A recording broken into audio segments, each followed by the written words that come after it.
ইকরাম এবং মহাদেবনগরে বিভিন্ন কোণা থেকে আগত ইসলাম দরদি, ইসলাম প্রিয় মুসলিম বৃন্দ,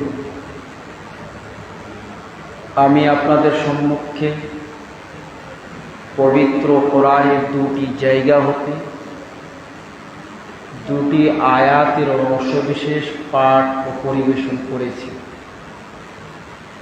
এই দুটি কোরআনের আয়াতের অংশবিশেষকে সম্মুখে রেখে আজকের সংক্ষিপ্ত বক্তব্য শেষ করব ইনশাআল্লাহ। ওয়া মা তাওফীকি ইল্লা বিল্লাহ। সম্মানিত উপস্থিতি, আমরা সবাই অবগত, আর কিছুক্ষণ পূর্বেই আমাদের সভাপতি মহাশয় আমার যে নির্বাচিত যে বিষয়, সেই বিষয়েরও ঘোষণা দিলেন। যে বিষয়টি আমাকে দেওয়া হয়েছে, এই বিষয়টিকে যদি আমি এইরকম বলি যে আজ পৃথিবীতে যে বিভিন্ন জায়গাতে বিভিন্ন কারণে যে অশান্তি ছড়াচ্ছে, অশান্তির যে পরিবেশ তৈরি হয়েছে, এর মূলত কারণ এই বিষয়টি। বোঝাতে পেরেছি? পৃথিবীতে যেখানে যাই হচ্ছে না কেন, আজ যদি এক এক করে আমরা বলতে লাগি, তাহলে সব কিছুর পেছনে ওই আজকের বিষয়টি কিন্তু মুখ্য ভূমিকায় রয়েছে। উদাহরণস্বরূপ, এখন পুরো পশ্চিম বাংলা জুড়ে আন্দোলন চলছে তো। কি নিয়ে আন্দোলন চলছে? কি নিয়ে আন্দোলন চলছে? আরজি করে ঘটনায় কেন্দ্র করে। এই ঘটনাটা কার সাথে সম্পৃক্ত? মহিলা নিয়ে সম্পৃক্ত। এই করে আপনি যে কোনো অশান্তির পেছনে, আপনি যে কোনো অশান্তি আপনাকে ধরিয়ে দেয়, তো ওর পেছনে মূলত একটা মহিলাই জুড়বে। কি করে? একজন মানুষ যদি কারোর সাথে বেইমানি করছে অর্থ অর্জন করার জন্যে, তো ম্যাক্সিমাম মানুষ, অল্প মানুষ এমন হবে যারা অর্থ নিজের জন্য কামায়। ম্যাক্সিমাম মানুষ নিজের জন্য নয়, বরং একজন মেয়েকে সুখী রাখার জন্যে, একজন মেয়ের কাছে নিজেকে হিরো হওয়ার জন্যে সে বিভিন্নভাবে যত বেশি অর্থের মালিক হতে পারবো, তত বেশি একটা মেয়ের কাছে প্রতিষ্ঠিত হতে পারবো। মেয়ের কাছে হিরো হওয়ার জন্য কি করে? অর্থ বিভিন্ন অন্যায়ভাবে আমরা অর্জন করে থাকি বা সঞ্চয় করে থাকি। অনুরূপভাবে আপনি যদি দেখবেন সমাজের মধ্যে আজকে পারিবারিক অশান্তি, সেই পারিবারিক অশান্তির পেছনে একটা মূল ভূমিকা রয়েছে মহিলা। তো অ্যাকচুয়ালি যদি সমাজের সমস্ত অশান্তির পিছনে একটা যে সবচেয়ে বড় ভূমিকা আছে, সেটা হচ্ছে মহিলা নামক, নারী নামক একটি শব্দ। আজকে আমাকে এই বিষয়টি দেওয়া হয়েছে। এই বিষয়টিকে আমরা যদি মনে করি আমাদের সমাজের সবচাইতে ভাইটাল বিষয়, তাহলে যতটা ভাইটাল বিষয় যদি হয় আমাদের জন্যে, তাহলে শোনার জন্যে আমি অনুরোধ করব যে অনুরূপভাবে নিজেকে ভাইটাল করে, যদি বিষয় ভাইটাল হবে তাহলে নিজেকেও ভাইটাল হতে হবে। তাহলে একজন ভাইটাল শ্রোতা হয়ে বিষয়টাকে শ্রবণ করার জন্যে, শোনার জন্য প্রত্যেকের কাছে অনুরোধ রাখছি। এবারে আমি আসি পর্দা সম্পর্কে। প্রথমত যে বিষয়টি বেঁধে দেওয়া হয়েছে যে পর্দা কি ও কেন, প্রথমে তো আমরা আসি পর্দা কি জিনিস।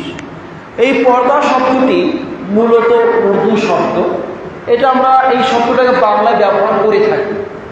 পর্দা শব্দের অর্থ হচ্ছে কোনো খোলা জিনিসকে ঢেকে দেওয়া। মনে করুন এখানে একটা জিনিস আছে, এখানে পর্দা ঢেলে দিলেন, তাহলে এই জিনিসটা ঢাকা পড়ে গেল। কোনো খোলা উন্মুক্ত জিনিসকে বন্ধ করে দেওয়া, ঢেকে দেওয়ার নাম হচ্ছে পর্দা। এটা আবিধানিক অর্থ। এটা হচ্ছে কি? আবিধানিক অর্থ, পারিভাষিক অর্থ নয়। আবিধানিক অর্থ বলা হয় কোনো উন্মুক্ত জিনিসকে কোনো জিনিসের মাধ্যমে ঢেকে দেওয়ার নাম হচ্ছে পর্দা। উজ্জ্ব করে দেওয়া, ওই জিনিসটাকে চোখের আড়াল করে দেওয়া, এরই নাম হচ্ছে পর্দা। যেমন আল্লাহ তাবারক ওয়া তাআলা কোরআনের মতো বলছেন, সম্ভবত এই কোরআনের আয়াতটি যেই সময়ে আহজাবের যুদ্ধ অনুষ্ঠিত হয়ে গিয়েছিল ওই মুহূর্তেই কোরআনের আয়াতটি অবতীর্ণ হয়েছিল। সেই আয়াতটা কি? এই আয়াতটি কিন্তু সূরা আহজাবেরই আয়াত, সূরা আহজাবের 53তম নম্বর আয়াত। সেই আয়াতে কিন্তু আল্লাহ তাআলা বলছেন, وَإِذَا سَأَلْتُمُوهُنَّ مَتَاعًا فَاسْأَلُوهُنَّ مِنْ وَرَاءِ حِجَابٍ।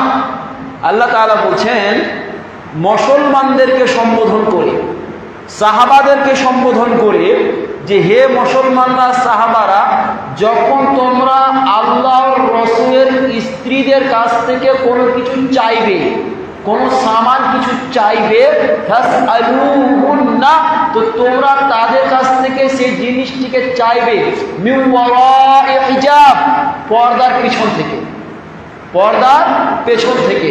এখানে যদি একটা পর্দা লাগানো থাকে, আমি যে পেছনে থাকি অটোমেটিকলি আমি কি থাকবো? ঢাকা পড়ে যাব। তো আল্লাহ তাবারক ওয়া তাআলা সাহাবাদেরকে, যারা ঈমানের শিখরে পৌঁছেছিলেন, আমাদের মতো ঈমান হারা লোক ছিলেন না, এবং কাদের ব্যাপারে? আল্লাহর রাসূলের স্ত্রীদের ব্যাপারে। এরা কারা ছিলেন? এরা উম্মাহাতুল মুমিনিন ছিলেন, মুমিনদের মা ছিলেন। এরা কিয়ামত পর্যন্ত কোনো পুরুষের জন্য বৈধ ছিলেন না। তাদের ক্ষেত্রে বলা হচ্ছে, তাদের কাছে তোমরা যখন কোনো জিনিস চাইবে, সরাসরি তোমরা চাইবে না, সরাসরি আমনে সামনে একবারে চাইবে না, বরং কোথা থেকে চাই? ফাসআলুহুন্না মিন ওয়ারা'i হিজাব, তোমরা পর্দার পিছন থেকে চাইবে, তোমরা পর্দার পেছন থেকে চাইবে, যাতে করে এক অপরের চোখের মিল না হয়ে যায়, চোখে চোখ না পড়ে যায়। তাহলে গেলে তোমরা করবে কি? পর্দার পেছন থেকে চাইবে। এতে হবেটা কি? লাভটা কি? এর লাভটা আল্লাহ তাআলা কোরআন আয়াতের মধ্যে বলে দিচ্ছেন, যালিকা আতহারু লিকুলুবিকুম ওয়া কুলুবিহিন্না। আল্লাহ তাআলা বলছেন এই কাজটা, অর্থাৎ পর্দার পেছন থেকে যে লেনদেনের বিষয়টা, বলছে এই কাজটা তোমাদের অন্তরের জন্যও এবং তাদের অন্তরের জন্য। কাদের? অর্থাৎ আল্লাহর রাসূলের স্ত্রীদের অন্তরের জন্যও একটা পরিষ্কার পরিচ্ছন্ন পবিত্রতার একটা খুব সুন্দর একটা বন্ধন। অর্থাৎ এতে মানুষের অন্তর বেশি পরিষ্কার পরিচ্ছন্ন থাকবে, শয়তান কোনো রকমের কোনো স্কোপ পাবে না। আর যখনই চোখে চোখে টকরে যাবে, তখনই শয়তান একটা স্কোপ পেয়ে যাবে। তাহলে এই কোরআনের আয়াতের মধ্যে আমি যেটা বুঝাতে চেয়েছি সেটা হচ্ছে কি? হিজাব, অর্থাৎ পর্দার আবিধানিক অর্থ। কোরআনের এই আয়াতের মধ্যে আল্লাহ তাআলা পর্দার পেছন থেকে চাইতে বলছেন। তো পর্দা কাকে বলা হয়? যে কোনো জিনিস আড় থেকে, আড়াল থেকে, পেছন থেকে, যেখান থেকে যা দেখতে না পাওয়া যাবে। তাহলে এখান থেকে বোঝা গেল পর্দা শব্দের অর্থই হচ্ছে ঢেকে দেওয়া, কোনো উন্মুক্ত জিনিসকে কি করে দেওয়া? ঢেকে দেওয়ার নাম হচ্ছে পর্দা। আয়াতের ব্যাখ্যায় পরে আসছে, আমি শুধুমাত্র এখানে পর্দা শব্দের আবিধানিক অর্থটাই কোরআনের আয়াতের নিরিখে বলে দিলাম। এর পারিভাষিক অর্থটা কি? পর্দার পারিভাষিক অর্থটা, যেখানে পর্দা শব্দটি ব্যবহার হয়েছে পারিভাষিক অর্থে, সেই পর্দা শব্দটি সম্পৃক্ত হয়েছে মুসলিম মহিলাদের সাথে। যেখানে পর্দা শব্দটি ব্যবহৃত হয়েছে, তো সেইখানে পর্দা শব্দটি মুসলিম মহিলাদের জন্য সম্পৃক্ত রয়েছে। তাহলে পর্দা শব্দটির পারিভাষিক অর্থটা কি? শরীয়তের ভাষায় পর্দা কাকে বলা হয়? বলছেন পর্দা বলা হয় যে একজন মুসলিম মহিলা মাথা থেকে নিয়ে পা পর্যন্ত, ভালো করে শুনবেন, মাথা থেকে নিয়ে পায়ের মানে যে বাহিরের অংশটা, নিচের অংশ নয়, উপরের অংশটা পর্যন্ত যেই চাদর দিয়ে ঢাকা হয় এবং যেই চাদর, যে কাপড় দিয়ে ঢাকা হয়, এই ঢাকা নামক এই কাজটিকে, ঢাকাটাকে, এই কাজটাকে বলা হয় পর্দা। ভালো শুনবেন, কি বললাম? মাথা থেকে নিয়ে পায়ের তলা, পা পর্যন্ত, একেবারে এই পর্যন্ত যে কাপড় দিয়ে ঢেকে নেওয়া হয়, শরীরকে আবৃত্তি করা হয়, শরীরকে আবদ্ধ করা হয়, শরীরকে ঢাকা হয়, শরীরকে মানুষের চোখ থেকে কি করে আর করা হয়, ওই কাপড়টা, ওই পোশাকটা, ওই মানে চাদরটার নাম হচ্ছে কি? পর্দা। তা হতে গেলে এর নাম হচ্ছে পর্দা।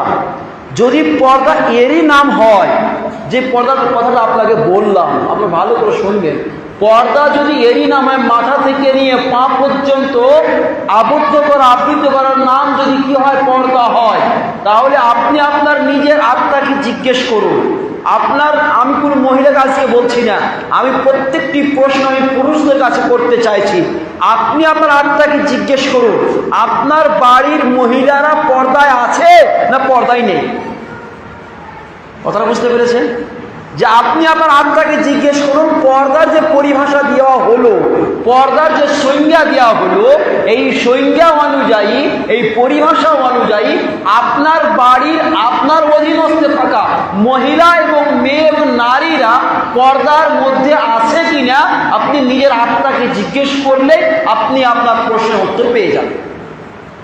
যদি আমাকে জিজ্ঞেস করেন, আমি জানি না এমন পর্দা আছে কিনা, তবে থাকতে গেলেও আমার মনে হয় সেটা গণনায় গুনতিতে আসবে না। এই পর্দার নিরিখে যদি দেখা যায় সমাজের মহিলাদেরকে, তাহলে গেলে আমার মনে হয় গণনাতে সেটা আসবে না। আপনি বলেন তো, আজ একটা মেয়ে, ভালো করে শুনেন কথাগুলো, যদি একটু কাটবে, কথাগুলো একটু আমাদেরকে লাগবে, ব্যথা দেবে, কিন্তু ব্যথা নেবেন না, কথাগুলোর বাস্তবতা বোঝার চেষ্টা করবেন। আজ একটা মেয়ে, সে সাধারণ মহিলা হোক বা সে একজন আলেমা হোক, আলেমা পর্যন্ত, সে মাদ্রাসার শিক্ষিকা পর্যন্ত, আমি সবার ক্ষেত্রে বলছি, এটা শুধু সাধারণ মহিলাদের ক্ষেত্রে হয় না, সবার ক্ষেত্রেই। আচ্ছা আপনি বলেন তো, যে আজকে এই প্রয়োজনের নামে, ভালো করে শুনবেন, এই যে প্রয়োজনের নামে যে কথোপকথন চলে, যেগুলো খোল্লা চলে বলে পরে আসছি, যেগুলো পর্দার মধ্যে থেকে যেগুলো পড়ি, আমরা বোরখাও পড়ি, আর যে হারে কথা বলি, আল্লাহর কসম করে বলছি, মাদ্রাসাতে মহিলাদেরকে নিয়ে পেরেশান।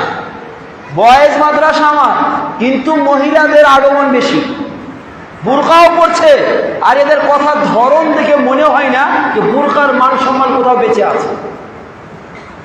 এমনভাবে, আমি আমার রুমে একা থাকি, সেই রুমে একজন মহিলা কোন সাহসে, একটা মাদ্রাসা যেখানে 400 ছেলে বয়েজ, সেখানে একজন মহিলা ঢুকে যাচ্ছে কোন সাহসে? এটাই আমার মনে হয় যে এই সমাজের পর্দার যদি প্রকৃত চিত্র দেখতে হয়, প্রকৃত চেহারা দেখতে হয়, এদের প্রকৃত যদি এদের বাস্তব রূপ দেখতে হয়, তাহলে একাকী কোনো বয়েজ হোস্টেলে, কোনো বয়েজ ক্যাম্পাসে মহিলাদের চলে যাওয়াটাই এই সমাজের চিত্রকে উন্মুক্ত করে দিচ্ছে, যে আমাদের পর্দার অবস্থা কোথায় চলে গেছে।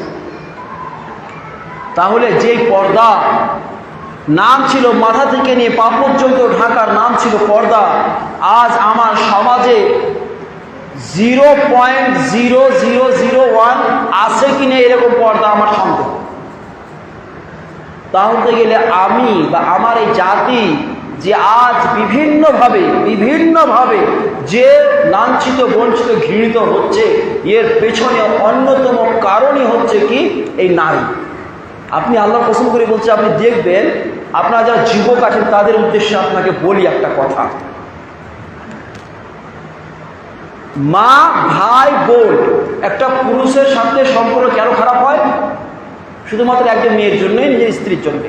ন্যায় অন্যায় পরের কথা, ওটা যে স্ত্রীর ন্যায় কি অন্যায়টা পরের কথা, কিন্তু সম্পর্ক নষ্ট করা থেকে শুরু হয় ওই স্ত্রীর কারণে, সম্পর্ক নষ্ট তৈরি হয়। আপনি দেখবেন যে একটা ছেলে নাশায় হয়ে যায়, ডুবে যায়, এর পেছনে নারী থাকে দেখবেন। তো আপনি যে কোনো অন্যায়ের পেছনে যদি নারী থাকে, তাহলে সেই নারী যদি সমাজের অবক্ষয়ের অবনতি যদি কারণ হয়, তাহলে সমাজের সর্বপ্রথম আপনার দায়িত্ব সর্বপ্রথম নারীদেরকে শুদ্ধ করে নেওয়া, নারীদেরকে সঠিক দিনের শিক্ষা দিয়ে একজন সঠিক দিনদার তৈরি করা। যদি আমার সমাজের একজন নারী যদি দিনদার তৈরি হয়, একজন নারী যদি আল্লাহওয়ালি তৈরি হয়, তাহলে সেই সমাজের পুরুষরা এমনিতে আল্লাহওয়ালা হয়ে যাবে। আপনি দেখবেন একজন পুরুষকে কোনো মানুষ বুঝতে পারবে না, কিন্তু একটা মেয়ে যদি চায় তো পুরুষকে যেভাবে যে ব্যবহার করতে পারে।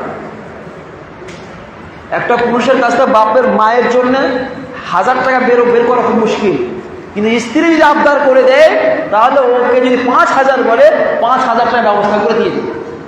তার মানে যতটা একজন পুরুষ, এটা বাস্তব, আজকে নয় চিরদিনই, একজন পুরুষ যতটা দুর্বল একটা মহিলার কাছে অতটা দুর্বল সমাজের অন্য কারোর কাছে নয়। তাহলে আমাকে যদি সমাজকে যদি শুদ্ধ করতে হয়, আমার যদি সমাজকে যদি একটা আদর্শ সমাজ তৈরি করতে হয়, তাহলে সর্বপ্রথমে একজন মহিলাকে আদর্শবান তৈরি করতে হবে। আদর্শবান তৈরি যদি করি তাহলে সর্বপ্রথম আমাদের কিছু কাজ আছে, কিছু করণীয় আছে, সেই করণীয়র ভিত্তিতে আমি পর্দার দিকে স্পেশালি নিয়ে যাব আজকের বিষয়টিকে। তাহলে আমরা বুঝতে পারলাম পর্দা কাকে বলে, পর্দা কেন কেন পরে আসছি, পর্দার যদি গুরুত্ব বুঝতে হয়, পর্দার কতটা গুরুত্ব, এর কতটা ইম্পর্টেন্স, এর কতটা মহত্ব আছে, এটাকে যদি বুঝতে হয় তাহলে আপনি শুধুমাত্র একটা জিনিস আপনাকে বোঝাতে চাইছি। আবু দাউদের রিওয়ায়াত, ভালো করে শুনবেন, আবু দাউদের রিওয়ায়াত, আল্লাহ রাসূল জনাব মুহাম্মদুর রাসূলুল্লাহ সাল্লাল্লাহু আলাইহি ওয়াসাল্লাম বলছেন, কি বলছেন, যে একজন মানুষের আগনায় নামাজ পড়ার থেকে তার ওসরায় নামাজ পড়াটা উত্তম। ভালো শুনবেন পর্দার গুরুত্বটা। বলছেন একজন মহিলা বাড়িতে কিন্তু আগনায় নামাজ পড়বে, বলছে ওই মহিলা থেকে ওই মহিলা উত্তম যে ওসরায় নামাজ পড়বে। ওসরা বুঝি তো, ওসরায় নামাজ পড়বে ওই বেশি উত্তম কার তুলনায়, ওই মহিলার তুলনায় যেই মহিলা আগনায় নামাজ পড়বে। হলো, তারপরে আল্লাহ রাসূল বলছেন যে ওসরায় নামাজ পড়া মহিলার থেকে উত্তম সেই মহিলা যেই মহিলা ঘরের ভিতরে নামাজ পড়লো। আরো করে শুনলেন, হয়ে গেল।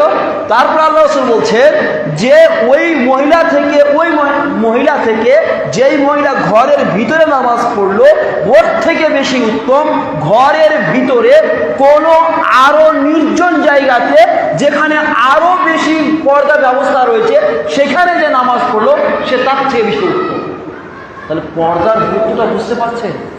নামাজের মতো একটা গুরুত্বপূর্ণ বিষয়, ইবাদত, নামাজের মধ্যে একটি গুরুত্বপূর্ণ ইবাদত, সেই জায়গাতেও পর্দার কতটা খেয়াল রাখা হয়েছে যে নিজের বাসায় নিজের বাড়িতে আগনায় নামাজ পড়ার মহিলার থেকে ওসরায় নামাজ পড়ার মহিলা উত্তম হয়ে গেল, এবং ওসরায় নামাজ পড়ার মহিলা থেকে ঘরের ভিতরে নামাজ পড়ে নেওয়ারই মহিলা উত্তম হয়ে গেল, ঘরের ভিতরে নামাজ পড়ার মহিলার থেকে ঘরের মধ্যে আরো কোনো পর্দার মধ্যে ঘিরা জায়গার মধ্যে নামাজ পড়া মহিলাটি ঘরে নামাজ পড়া মহিলা থেকে বেশি উত্তম হয়ে গেল।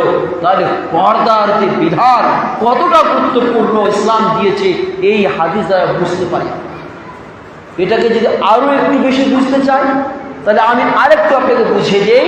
আল্লাহ রাসূলুল্লাহ মুহাম্মদুর রাসূলুল্লাহ সাল্লাল্লাহু আলাইহি ওয়াসাল্লাম বলছেন, কতটা গুরুত্ব আপনি বুঝুন খালি এই পর্দার।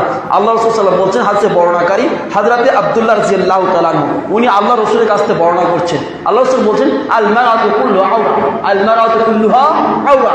আল্লাহ রাসূল বলছেন মহিলারা পুরোটাই পর্দার জিনিস, পুরোটা হচ্ছে লুকানোর জিনিস।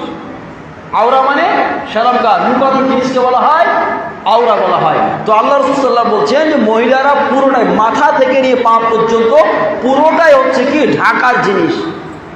যদি মহিলারা যদি পা থেকে নিয়ে মাথা পর্যন্ত পুরোটা ঢাকার জিনিস হয় তাহলে এই হাদিস দ্বারা প্রমাণিত হচ্ছে যে একজন মহিলার জন্য পর্দার বিধান কতটা গুরুত্বপূর্ণ এবং কতটাই মহত্বপূর্ণ। কিন্তু বড় দুঃখজনক বিষয়, কিছু আজকে বিতর্কিত কথা বলবে ইনশাআল্লাহ। বিতর্কিত বলতে আমাদের সমাজের মধ্যে আমরা কতগুলো জায়েজের মানে পথ খুঁজে বেড়াই, গ্যাপ খুঁজে বেড়াই, সেই বিষয় ইনশাআল্লাহ কথা হবে। তাহলে এই যে পর্দার যে গুরুত্ব, এটা কি শুধুমাত্র কি মহিলাদের ক্ষেত্রেই? আমরা যারা পুরুষ আমরা মনে করি যে পর্দা মহিলারা করবে, বাইরে বেরোবে না, তারা বোরকা পরে থাকবে, সব ঠিক আছে। যদি ও বুরকা পরে থাকলো, ও পর্দা করলো, আপনি পর্দা করলেন না, আপনি বাঁচতে পারবেন ব্যভিচার থেকে? বাঁচতে পারবেন না। তাই কোরআনের বিধান দেখুন, কোরআন সর্বপ্রথমে পুরুষদের পর্দার বিধান দিচ্ছেন, পুরুষদেরকে আগে সংযমে থাকার আদেশ দিচ্ছেন। আল্লাহ তাবারক ওয়া তাআলা আল্লাহ রাসূলুল্লাহ মুহাম্মদুর রাসূলুল্লাহ সাল্লাল্লাহু আলাইহি ওয়াসাল্লামকে সম্বোধন করে বলছেন, কুল, হে নবী আপনি বলে দিন, লিল মুমিনিনা, মুমিন পুরুষদেরকে, মুমিন পুরুষদেরকে আপনি বলে দিন ইয়াগুদ্দু মিন আবসারিহিম, তারা যাতে করে নিজের দৃষ্টিকে নিচু করে নেয়। আল্লাহ তাবারক ওয়া তাআলা আল্লাহর রাসূলের মাধ্যম দিয়ে মুমিনদেরকে বলাচ্ছেন যে মুমিনদেরকে আপনি বলে দিন তারা যাতে করে নিজের দৃষ্টিকে নিচুতে রাখে। আপনি আপনার আত্মাকে জিজ্ঞেস করুন, আপনার দৃষ্টি কোথায় থাকে, আপনার চক্ষু কোথায় থাকে, আপনার নিগাহ কোথায় থাকে, এটা আপনি জিজ্ঞেস করুন। একটা পুরুষ যদি চক্ষু নিচু করে নেয়, নিজের দৃষ্টি নিচু করে নেয়, সামনে টি শার্ট পরে থাক আর ন্যাংটা হয়ে থাক, অটোমেটিকলি প্রথম স্টেপ ও ব্যভিচারটা বেঁচে যাবে। ব্যভিচার লিপ্ত হতে পারে এমন মানুষটা? কখনো হতে পারে না। তাহলে আগে যদি আপনাকে সংযমে হতে হবে, সর্বপ্রথম যেহেতু একটা ব্যভিচারের যে হয় স্টার্টিং হয় না, ব্যভিচার যে প্রথম যে পদ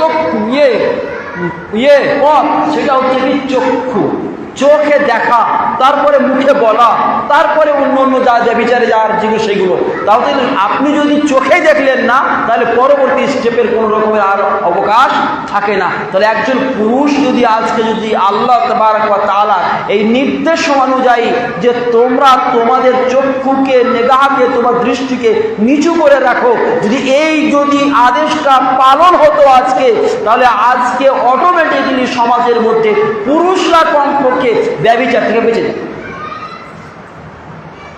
তারপর আল্লাহ তাবারক ওয়া তাআলা এই বলছেন না, পরবর্তী অংশ আল্লাহ তাবারক ওয়া তাআলা বলছেন ওয়াহফাযু ফুরুজাকুম, এবং আল্লাহ তাআলা বলছেন আপনি মুমিনদের বলে দিন তারা যাতে করে নিজের শরমগাহ, নিজের লজ্জাস্থানের যাতে করে কি করে, হেফাজত করে। লজ্জাস্থানের হেফাজত করার মানে কি? লজ্জাস্থানের হেফাজত করার অর্থ হচ্ছে এই যে আপনার লজ্জাস্থান ব্যবহার করার জন্য যেটুকু বৈধ, যেই জায়গাটা বৈধ সেখানে আপনি আপনার লজ্জাস্থান ব্যবহার করবেন, বাকি জায়গা থেকে নিজের লজ্জাস্থান বাঁচিয়ে রাখবেন। এতে সমস্ত কিছু আসতে পারে, এতে সমস্ত কিছু, অর্থাৎ আপনার জন্য আপনার স্ত্রী বৈধ, আপনার জন্য আপনার লন্ডি বা দাসী বৈধ। এখন যদি দাসীর প্রচলন নেই, তাহলে এখন যদি দেখতে যায় তাহলে আপনার জন্য শুধুমাত্র আপনার স্ত্রী বৈধ, বাকি পৃথিবীর যতগুলি পথ পন্থা আছে, ভালোবাসার কথা যেগুলো বলছি, পৃথিবীর যতগুলি পথ পন্থা আছে নিজের লজ্জাস্থান ব্যবহার করা, সেটা কোনো মেয়ে হোক, সেটা ছেলে হোক, বা নিজে হোক, বা আর কিছু হোক, নিজের স্ত্রী ছাড়া যে কোনোভাবে যদি কোনো পুরুষ যদি নিজের লজ্জাস্থানকে ব্যবহার করে তাহলে সেটা হবে আল্লাহর অবৈধ, হারাম। তাই আল্লাহ তাবারক ওয়া তাআলা বলছেন যে আপনি মুমিন পুরুষদের বলে দিন তারা যাতে করে নিজের লজ্জাস্থানের হেফাজত করে। তাহলে প্রথম নির্দেশ দেওয়া হয়েছে পুরুষদেরকে তারা যাতে করে নিজেদের লজ্জাস্থানের হেফাজত করে এবং নিজের দৃষ্টিকে নিচুতে রাখে। আমরা অনেকেই, বিশেষ করে মুসলিমদের মধ্যেও কিছু শিক্ষিতরা তারা বলে, প্রশ্ন করে মহিলারা শুধু বরখা পরবে, মহিলারা শুধুমাত্র পর্দা করবে আর পুরুষরা স্বাধীন দাঁড়াবে, এটা কি করে হতে পারে? তারা ভুল ধারণায় পড়ে আছে যে ইসলাম কখনোই অন্যায় করেনি, ইসলাম ন্যায় পরায়ণ, ইসলাম ন্যায় করেছে। যেমন মহিলাদের যেমন দায়বদ্ধতা একটাই ঘিরে দিয়েছে, অনুরূপভাবে ইসলাম এই পুরুষদের জন্যও কিছু ক্রাইটেরিয়া বেঁধে দিয়েছে। তো পুরুষদের প্রথম দায়িত্ব হচ্ছে ব্যভিচার থেকে বাঁচার জন্য নিজের দৃষ্টিকে সংযমে রাখা, নিজের দৃষ্টিকে নিচুতে রাখা। পরবর্তীতে মহিলাদের আদেশ দেওয়া হচ্ছে কি, আল্লাহ তাবারক ওয়া তাআলা বলছেন, ভালো করে শুনে কথা বলুন, ওয়াকুল লিল মুমিনাত, এবং হে নবী আপনি মুমিন মহিলাদের বলে দিন, কি বলে দিন, ইয়াকুযুনা মিন আবসারিহিন্না, তারাও যাতে করে নিজেদের চক্ষুকে, নিজের দৃষ্টিকে নিচুতে রাখে। তাহলে একদিকে পুরুষকে নির্দেশ দেওয়া হচ্ছে তার দৃষ্টিকে নিচুতে রাখতে, অপরদিকে মহিলাকেও তার দৃষ্টিকে নিচুতে রাখতে বলছে। যদি মহিলাও নিজের দৃষ্টি নিচুতে রাখে, পুরুষও যদি নিজের দৃষ্টি নিচুতে রাখে, তো সমাজে কি আরজিকরের দুর্ঘটনা ঘটবে? সমাজে কি আরও যে সমস্ত ঘটনা প্রতিদিন বিভিন্ন বাজারে, শহরে, প্রতিটি মহল্লাতে ঘটছে, কিছু ধরা পড়ছে সেইগুলো মানুষ জানছে, কিন্তু যেগুলো রোজ ঘটছে অজান্তে মানুষের, সেগুলো কোনো চর্চাতে আসে না। তাহলে আমি যেটা বলছিলাম, আল্লাহ তাবারক ওয়া তাআলা ব্যভিচারের মতো একটি মারাত্মক অসুখকে রোকার জন্য যে পথ পদ্ধতি দিয়ে দিয়েছে, আজ যদি সমাজ যদি এই পথ পদ্ধতিকে অবলম্বন করতে পারত, আল্লাহর কসম করে বলছি সমাজে ব্যভিচার নামক কোনো রকমের অপরাধ থাকতো না। আর আজ আরজি করের যে দুর্ঘটনা নিয়ে আজকে রাস্তায় নেমে যে আন্দোলন চলছে, আমার আন্দোলন না করে যদি নিজেদের যদি সংযম করে নিতে পারতাম, সে মহিলা হোক বা পুরুষ হোক, আন্দোলনের থেকে বেশি আমাদের কার্যকরী হতো। কিন্তু বড় দুঃখজনক বিষয়, আমরা সব করব কিন্তু নিজের ভুলটা খুঁজে দেখব না। এটা হতে পারে। আপনার একটা উদাহরণ দেই, মনে করে নিন একটা বালতি নিয়ে আসে, একটা বালতি আছে, বালতির নিচুটা ফুটো আছে, নিচুটা কি রয়েছে? ফুটো রয়েছে। আপনি ওই বালতিতে পানি ঢালতেই আছেন, বালতি ভরবে? কারণ ও তো নিচু ফুটা নেই, সব পানি বয়ে চলে যাচ্ছে। তাহলে বালতি যদি ভরতে হয়, তাহলে যেই কারণে পানি থাকছে না সেই কারণটাকে বন্ধ করতে হবে। সেই কারণটা কি? ফুটোটা। তাহলে ফুটোটাকে বন্ধ করতে হবে, তাহলে আপনার বালতি ভরে যাবে। তো আজ এই যে আরজি করের মতো ঘটনা ঘটছে, যে সমস্ত জঘন্যতম অপরাধগুলো হচ্ছে, এই সমস্ত জঘন্যতম অপরাধকে যদি রুখতে হয়, যেই কারণবশত ঘটছে সেই কারণগুলোকে বন্ধ করতে হবে, তাহলে এই ধরনের জঘন্যতম অপরাধ বন্ধ হয়ে যাবে। আপনি বলেন যে আজ এই সময় এসে অনেকে দেখলাম ব্যভিচারের কারণে ফাঁসি হয়ে গেছে, হয়েছে না হয়নি? সরকার, মিডিয়া থেকে নিয়ে আমাদের মুসলিম শিক্ষিত মানুষরা পর্যন্ত, মুসলিমদের শিক্ষিত মানুষরা পর্যন্ত এরা শুধু শাস্তির কথা বলে। কিসের কথা বলে? শাস্তির কথা বলে। কিন্তু ইসলাম শাস্তির কথা আগে বলে না, ইসলাম শাস্তির কথা লাস্টে বলে। কিন্তু আমাদের মানুষ সমাজ কি করে? আগে শাস্তির কথা বলে, আগে সমাধানের কথা বলে না। একটা উদাহরণ দিয়ে আগে, তারপর ওদিকে আসছে। দেখবেন আমাদের সমাজের মধ্যে, আপনার গ্রামে হয় কি জানি না, কিন্তু আমাদের দিকে হয়, কোনো একটা ছেলে মেয়ে, কাউরির বউকে একটা ছেলে নিয়ে পালিয়ে গেল, তখন মাতাব্বররা চলে এলো বিচার করতে।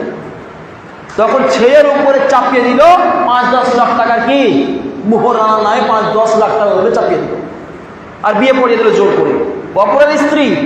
আমি ওদিকে পরে আসছি, বিয়ে জায়েজ না জায়েজ তো পরের কথা। এক তো বিয়ে পড়িয়ে দিল, তার উপরে ছেলেটার উপরে কি করলো? 10 লাখ টাকার কি করলো? মোহর চাপিয়ে দিল, তারপর জোর করে বিয়ে পড়িয়ে দিল। আমি বলছি যে ওই যে শাস্তি দেওয়ার জন্য মাথা পড়লো, শাস্তি দেওয়ার সময় পার্টিতে বসে তুই ভালো করে বিভিন্ন রকমের কথা বলে, আর তাকে শাস্তি দেওয়ার জন্য ওই বড় মাথা পড়গুলোকে দেখেছেন যে সমাজে এইগুলো ঘটছে, এইগুলো যাতে করে না ঘটে তার জন্য কোনো রকমের উদ্যোগ নেই।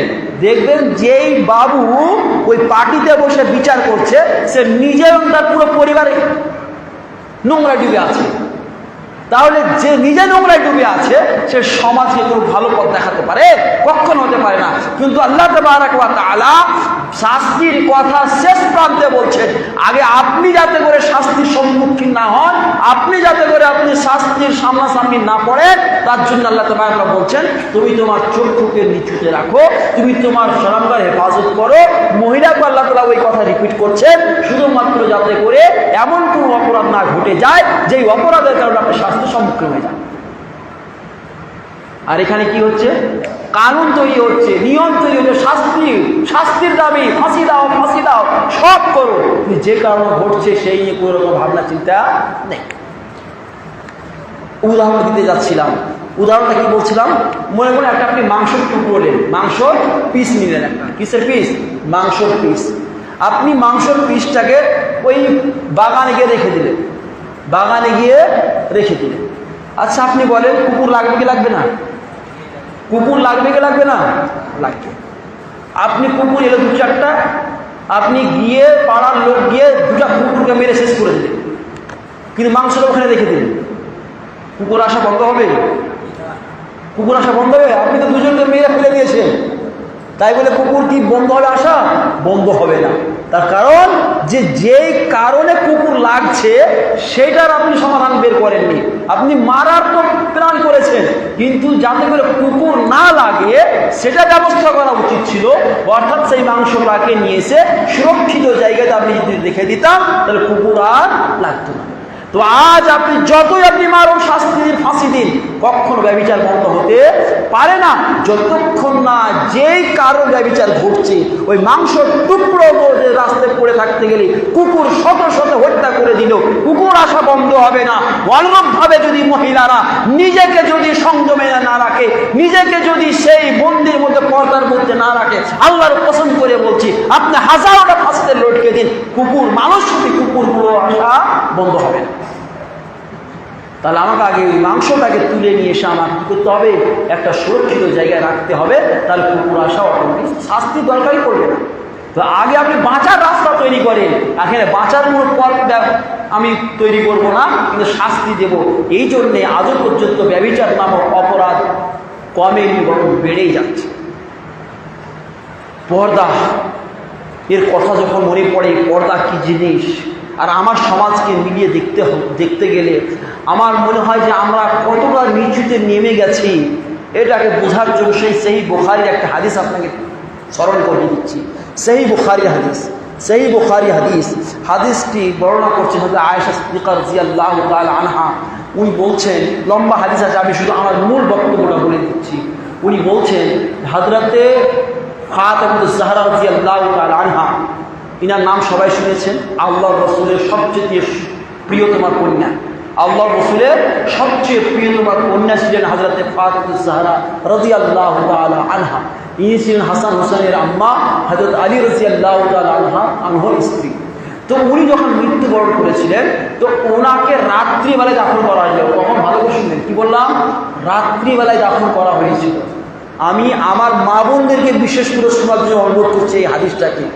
হযরতে ফাতেমাতুজ জাহরা রাদিয়াল্লাহু তাআলা আনহাকে রাত্রিতে দাফন করা হয়েছিল এবং ওনার জানাজা পড়িয়েছিলেন হযরতে আলী রাদিয়াল্লাহু তাআলা আনহু। এই সামান্যতম হাদিসের ব্যাখ্যা দিতে গিয়ে, ভালো করে শুনবেন, এই হাদিসটির ব্যাখ্যা দিতে গিয়ে হাফিজ ইবনে হাজার আসকালানী রাহমাতুল্লাহ আলাইহি, ওনার স্বীয় গ্রন্থ বিশ্বের অন্যতম বুখারী শারহ, বিশ্বের অদ্বিতীয় বুখারীর ব্যাখ্যা ভাষ্য ফাতুল বারীর মধ্যে উনি 7ম খণ্ডের মধ্যে এই হাদিসের ব্যাখ্যা দিতে গিয়ে বলছেন যে ওনাকে রাত্রিবেলাতে এই জন্যেই দাফন করা হয়েছিল যে উনি নিজের স্বামী হযরত আলী রাদিয়াল্লাহু তাআলা আনহুকে ওসিয়ত করেছিলেন যে আমাকে দিনের বেলায় কখনো দাফন করবে না, আমার যখন মৃত্যু হবে তখন আমাকে রাত্রিবেলায় দাফন করবেন। কারণ দর্শাতে গিয়ে উনি লিখছেন যে হযরত ফাতেমাতুজ জাহরা রাদিয়াল্লাহু তাআলা আনহা যে রাত্রে যে দাফন করার ওসিয়ত করে গিয়েছিলেন তার পেছনে কারণ ছিল পর্দা। একমাত্র পর্দার জন্যে আল্লাহু আকবার, একজন মহিলা মৃত্যুবরণ করছেন সেই মুহূর্তে পর্দার কতটা খেয়াল, যে মৃত্যুবরণ করে গেছেন সেই মুহূর্তে যাতে করে সেই কাপড়ের মধ্যে বন্দী রয়েছে, কাপড়ের মধ্যে ঢাকা রয়েছে, যাতে করে দিনের আলোতে সেই কাপড়ের মধ্যে দেখে পুরুষের নজর পড়ে, যাতে করে পুরুষরা এইটুকু যেন আইডিয়া না লাগাতে পারে ফাতেমা কতটা লম্বা ছিল, ফাতেমা কতটা শারীরিকভাবে মোটা ছিল, এইটুকু যাতে করে অনুমান না করতে পারে, তার জন্য হযরতে ফাতেমাতুজ জাহরা রাদিয়াল্লাহু তাআলা আনহা নিজের স্বামীকে ওসিয়ত করে মৃত্যুবরণ করছেন, আমি যখন মৃত্যুবরণ করব তখন আপনি আমার কাফন দাফন রাত্রিবেলায় করবেন, দিনের বেলায় করবেন না। হাদিসে বর্ণিত হয়েছে সেই ফাতেমাতুজ জাহরা রাদিয়াল্লাহু তাআলা আনহা যে মৃত্যুবরণ করেছিলেন আবু বকর সিদ্দিক রাদিয়াল্লাহু তাআলা আনহু পর্যন্ত খবর দেওয়া হয়নি। আজ কোথায় পর্দা গেল? কোথায় গেল পর্দা? আজ তো কাফনকে ছেড়ে দেন। আল্লাহর কসম করে বলছি, আজ মৃত্যু বাড়ির যদি অবস্থা দেখা যায়, আমার মনে হয় সেই মেলার থেকে অবস্থা খারাপ। এমন ভাবে মহিলাদের সাজগুজ আর যেভাবে লাইন দিয়ে সেই মৃত্যু বাড়িতে ভিড়, লজ্জা করে একজন পরপুরুষের মুখ দেখার জন্য যতটা পুরুষের ভিড় থাকে না তার থেকে দ্বিগুণ 10 গুণ বেশি মহিলারা ঠেলে ঠুলে ঢুকে সে পুরুষের চেহারা দেখার জন্য মারামারি লাগিয়ে দিয়েছে। জীবিত মরা দেখছে, তারপরে আল্লাহর ভয় হয় না, মৃত্যুর ভয় হয় না। আজ একজন সামনে মরা পড়ে আছে, আমিও মরে যাব, তো আমি এখন সংযমে থাকি, আমি কেন পরপুরুষকে দেখব? এর জন্য কাউরের মধ্যে সেই অংশজনা কোন মহিলার মধ্যে নেই। আপনি বলেন ফাতিমাতুজ জাহরা রাদিয়াল্লাহু তাআলা আনহা, আল্লাহু আকবার, আল্লাহর রাসূলের কন্যা মৃত্যুবরণ করার সময় ওসিয়ত করছেন রাত্রিবেলায় দাফন করার জন্য। কারণটা কি? শুধুমাত্র পর্দাকে টিকিয়ে রাখার জন্যে, যাতে করে আমাকে দিনের আলোতে এই কাপড়ের মধ্যে দেখে কেউ যেন এটুকু অনুমান না করতে পারে যে ফাতেমা কত লম্বা ছিল, কতটা মোটা ছিল, এইটুকু যাতে করে আইডিয়া না করতে পারে। তাহলে আজ সমাজের পর্দার অবস্থাটা কোথায় এবং ফাতেমাতুজ জাহরা রাদিয়াল্লাহু তাআলা আনহার পর্দার অবস্থা কি ছিল? আর আজ আমাদের আইডিয়াল হওয়া উচিত ছিল, আমরা আমাদের আদর্শ হওয়া উচিত ছিল হযরতে ফাতিমাতুজ জাহরা রাদিয়াল্লাহু তাআলা আনহা। কিন্তু বড় দুঃখজনক বিষয়, আজও পর্যন্ত আমার মা, আমার বোন, আমার স্ত্রী হযরতে ফাতিমাতুজ জাহরা রাদিয়াল্লাহু তাআলা আনহাকে চিনে না, পর্যন্ত তার নাম পর্যন্ত শুনেনি, যে উনি কে ছিলেন, কেমন ছিলেন, এই সম্পর্কে তাদের জানা পর্যন্ত নেই। তারা কি করে তাদের আইডিয়াল তৈরি করবে? কিভাবে তাকে নিজের আদর্শ মানবে? এর আদর্শ তাকে মানা হয় যাকে চিনে, যাকে জানে, যাকে বুঝে। যাকে চিনল না, যাকে বুঝলো না, যার সম্পর্কে জানলো না, তাকে কি করে আদর্শ মানাবে? পর্দা, যদি সাহাবিয়াতদের পর্দার কথা মনে পড়ে, তখন আমার সমাজের মহিলাদেরকে দেখতে গেলে মনে হয় যে আমরা, মনে হচ্ছে যেন জঘন্য থেকে জঘন্যতম সমাজে বসবাস করছি। আমার মনে পড়েছে এই বুখারীর রিওয়ায়াত, গাজওয়ায়ে বানু মুস্তালিক একটা যুদ্ধ ঘটেছিল, যেই যুদ্ধের অপর নাম ছিল মোরাইসি নামক একটা যুদ্ধ অনুষ্ঠিত হয়েছিল। সম্ভবত এই যুদ্ধটি 4 বা 5 হিজরিতে অনুষ্ঠিত হয়েছিল। ভালো করে শুনবেন, লম্বা একটি হাদিস, প্রায় 2.5-3 পৃষ্ঠার হাদিস। আমি সেই দিকে যাচ্ছি না, যেটা মূল বক্তব্য সেই দিকে আমি যাচ্ছি। সেটা হচ্ছে এই, ওই মোরাইসির যুদ্ধে আল্লাহ রাসূল জনাব মুহাম্মদুর রাসূলুল্লাহ সাল্লাল্লাহু আলাইহি ওয়াসাল্লাম যুদ্ধে বিজয় হওয়ার পর সেখান থেকে যখন মদিনার উদ্দেশ্যে রওনা হচ্ছেন, সেই মুহূর্তে হযরত আয়েশা সিদ্দিকা রাদিয়াল্লাহু তাআলা আনহা নিজের উটনি থেকে ওই যে হাউদাজটা বানানো ছিল, পর্দা করা ছিল, সেখান থেকে বেরিয়ে পেচ্ছাপ পায়খানার উদ্দেশ্যে একটু দূরে চলে যাচ্ছেন। তারপরে আল্লাহ রাসূল সাল্লাল্লাহু আলাইহি ওয়াসাল্লাম উনি বাইরে যাচ্ছেন, কেউ দেখেননি, কেউ জানতে পারেননি। ওই অবস্থাতে ওনাকে ছেড়ে সেখান থেকে মদিনার উদ্দেশ্যে রওনা দিচ্ছেন। হযরত আয়েশা সিদ্দিকা রাদিয়াল্লাহু তাআলা আনহা যখন নিজের প্রয়োজন সেরে যখন ফিরে আসছে, ওই জায়গাতে দেখছেন কেউ নাই, সবাই এখান থেকে রওনা দিয়ে দিয়েছে। উনি চিন্তা করলেন যে আল্লাহ রাসূল সাল্লাল্লাহু আলাইহি ওয়াসাল্লাম রাস্তায় যখন আমাকে খুঁজবেন, আমাকে পাবেন না, আমার খোঁজে ফিরে আসবেন। তাই উনি ওই জায়গাতেই বসে পড়লেন। কোন জায়গাতে? যে জায়গাতে ওনার হাউদাজটা রাখা ছিল, সেই জায়গাতেই বসে পড়লেন এবং মাথা থেকে নিচে পর্যন্ত একটা চাদর ফেলে দিলেন। কি ফেললেন? চাদর ফেলেন। আল্লাহু আকবার, চাদর ফেলে দিলেন। মোরাইসির যুদ্ধের ঘটনা বলছি। কে? হযরত আয়েশা সিদ্দিকা রাদিয়াল্লাহু তাআলা আনহা। রাত্রির অন্ধকার রয়েছে, তারপরে তার শরীরের উপরে একটি চাদর ফেলে দিচ্ছেন। আল্লাহ রসুলের একটি অভ্যাস ছিল, অভ্যাসটা ছিল এই যে কোনো যুদ্ধ থেকে ফিরে যেতেন, 1 বা 2 জনকে সেই জায়গায় রেখে যেতেন। যদি কোনো কিছু ছুটি যদি থাকে সেগুলো কুড়িয়ে নিয়ে যাবে। তো সেই যুদ্ধে হযরত সাফওয়ান বিন মুআত্তাল রাদিয়াল্লাহু তাআলা আনহু নামক একজন সাহাবীকে রেখে গিয়েছিলেন। সাহাবীর নাম কি বললাম? সাফওয়ান বিন মুআত্তাল রাদিয়াল্লাহু তাআলা আনহু নামক একজন সাহাবীকে সেই যুদ্ধের শেষে রেখে গিয়েছিলেন। উনি হঠাৎ করে ওনার নজর পড়ছে, একটি কালো কি দেখা যাচ্ছে, কালোর মতো। উনি কাছে যাচ্ছেন, কাছে গিয়ে উনি সেই চাদরের উপর থেকে উনি দেখে বুঝে গেছেন ইনি হচ্ছেন আয়েশা সিদ্দিকা রাদিয়াল্লাহু তাআলা আনহা। কারণ উনি পর্দার বিধান অবতীর্ণের পূর্বে আয়েশা রাদিয়াল্লাহু তাআলা আনহাকে দেখেছিলেন, তাই উপর থেকে বুঝতে পারলেন ইনি আয়েশা রাদিয়াল্লাহু তাআলা আনহা। আমি এখন মূল কথাটি এবারে বলছি, শুনুন। আজ আপনাকেও বলছি, পুরুষকেও বলছি, মহিলাকেও বলছি, প্রয়োজনের নাম দিয়ে যে আমাদের গল্প হয়, প্রয়োজনের নাম দিয়ে যে হাসি আর ঠাট্টা খেলা হয়, প্রয়োজনের নাম দিয়ে যে কেনাকাটা হয়, প্রয়োজনের নাম দিয়ে যে বাজার করা হয়, কি ছিলেন, কাকে বলে পর্দা? হযরত আয়েশা সিদ্দিকা রাদিয়াল্লাহু তাআলা আনহার পর্দাকে আপনি দেখুন, উনি সেই চাদরের মধ্যে বন্দী থাকছেন। মা, উনি উম্মতে মুহাম্মাদিয়ার জন্য উনি ছিলেন, মা ছিলেন। তারপরে হযরতে সফওয়ান মুআত্তাল রাদিয়াল্লাহু তাআলা আনহা জিজ্ঞাসা পর্যন্ত করছেন না, আম্মা আয়েশা আপনি কেন সেখানে আছেন? কোনো জিজ্ঞাসা, কোনো প্রশ্ন কিছুই নয়। উনি ইন্না লিল্লাহি ওয়া ইন্না ইলাইহি রাজিউন এই দোয়াটি পড়ছেন। কে পড়ছেন? সফওয়ান মুআত্তাল রাদিয়াল্লাহু তাআলা আনহু। এই দোয়াটা পড়ার পর হযরতে আয়েশা সিদ্দিকা রাদিয়াল্লাহু তাআলা আনহা বুঝতে পারছেন কোন পুরুষ আছে এখানে। অতএব ওই বুঝে উনি নিজেকে সংযমে করে নিলেন, নিজেকে তৈরি করে নিলেন যে যদি আমাকে যদি যাওয়ার জন্য যদি ইশারা করে আমি যাব, অর্থাৎ বাড়ির উদ্দেশ্যে আমি রওনা হব। হযরতে সফওয়ান মুআত্তাল রাদিয়াল্লাহু তাআলা আনহু নিজের উটকে বসিয়ে দিলেন এবং উটকে বসিয়ে দিয়ে ফাতিমা জাহরা রাদিয়াল্লাহু হযরত আয়েশা সিদ্দিকা রাদিয়াল্লাহু তাআলা আনহা সেই উটের উপরে বসে পড়লেন। আর উনি নিচে হেঁটে যাচ্ছিলেন, আয়েশা রাদিয়াল্লাহু তাআলা আনহা উপরে বসেছিলেন। মূল ঘটনা অনেক বড় আছে, শুধু আমি যেটা বুঝাতে চাইছি যে এত বড় একটা ঘটনা যেখানে কেউ ছিল না, কোনো একজন পুরুষ ছিল না, কিচ্ছু ছিল না। প্রয়োজন ছিল বলতে পারতেন যে আমি ছুটে গেছি, আমি পায়খানা করতে গিয়েছিলাম, বিভিন্ন কথার উপরে প্রশ্ন হতে পারতো, জিজ্ঞাসাবাদ হতে পারতো। কেউ কাউকে কোনো প্রশ্ন নয়, কোনো কথা নয়, কোনো বার্তা নয়। হাইরে পর্দা, বিনা কোনো কথাতে, বিনা কোনো প্রশ্নতে ওইখান থেকে মদিনার উদ্দেশ্যে রওনা দিচ্ছেন এবং যেখানে আল্লাহ রাসূল পৌঁছেছিলেন সেখানে গিয়ে পৌঁছে গেলেন।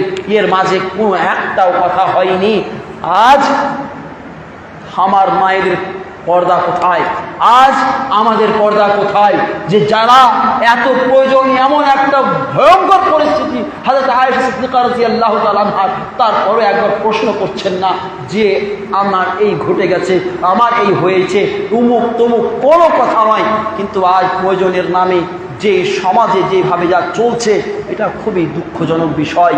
এই পর্দা নামক এই এমন একটি জিনিস, এই পর্দাকে যদি বলা যে ব্যাখ্যা করা যায় তো আমি এতটুকুই বলবো যে যদি পৃথিবীতে যদি আজ যদি শান্তিকে প্রতিষ্ঠা করতে হয় তাহলে একটা জিনিসকে আমরা যদি সমাজে প্রতিষ্ঠা করতে পারি, পর্দা নামক অস্ত্র প্রতিষ্ঠা করতে পারি, সমাজে অটোমেটিকলি শান্তি প্রতিষ্ঠা হয়ে যাবে।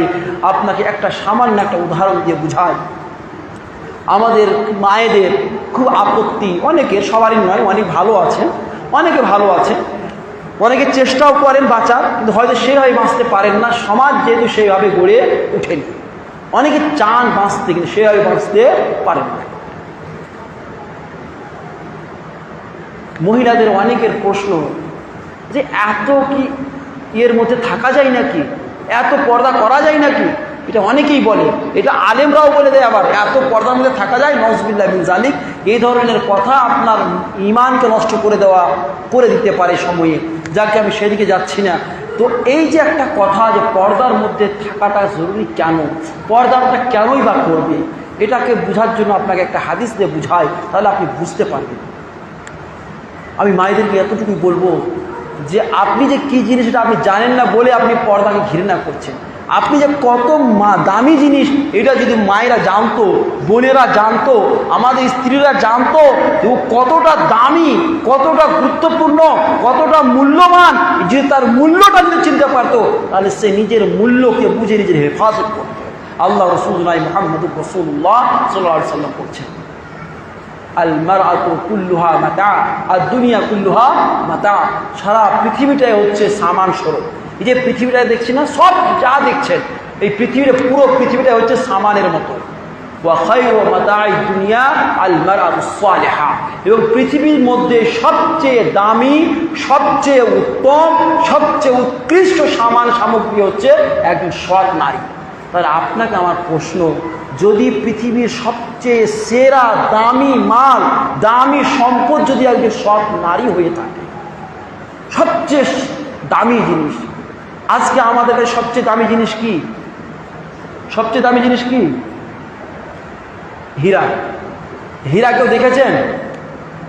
হীরা দেখতে পেয়েছেন? সমাজে দেখেছেন হীরা? কেন দেখতে পাওয়া যায় না? সামান্য একটা হীরা পৃথিবীর মানুষের কাছে খুব দামি, তাই আমরা সমাজে হীরা দেখতে শুধু পাই না, খুঁজে পাওয়া যায় না হীরা কার আছে কিনা আমার সন্দেহ, তো হীরা খুঁজে পাওয়া যায় না। তাহলে হীরা থেকেও আপনি বেশি দামি, হীরা থেকেও বেশি আপনার মূল্য বেশি, পৃথিবীর সমস্ত সামান্যে আপনার মূল্য বেশি, সবচেয়ে দামি বেশি আপনি। যদি সামান্য হীরা যদি দেখতে না পাওয়া যায়, ও যদি এমন কোনো সুরক্ষিত জায়গা থাকে যেখানে মানুষের দৃষ্টি পর্যন্ত যাবে না, তাহলে আপনি ওর থেকেও বেশি দামি। আপনার কোথায় থাকা উচিত ছিল, আপনার জায়গা কোথায় ছিল? আপনি যত মানুষের নিকটে যার কাছে যে জিনিসের যত বেশি দাম তার তত বেশি হেফাজত, যার যত বেশি মূল্য তার তত বেশি কি হেফাজত হয়। আপনি দেখেছেন কোনোদিন রড বুঝিয়ে রড কোনোদিন বাক্সে ভরতে দেখেছেন? বাবা বাক্সে ভরে ওই রাস্তায় পড়ে থাকে, কিন্তু কোনোদিন দেখেছেন একটা সোনার গয়না কোনো রাস্তায় পড়ে থাকতে থাকে না? কারণ মানুষের কাছে সোনার গয়নার তুলনাতে ওই রডের দাম কিছুই নয়। তার কারণ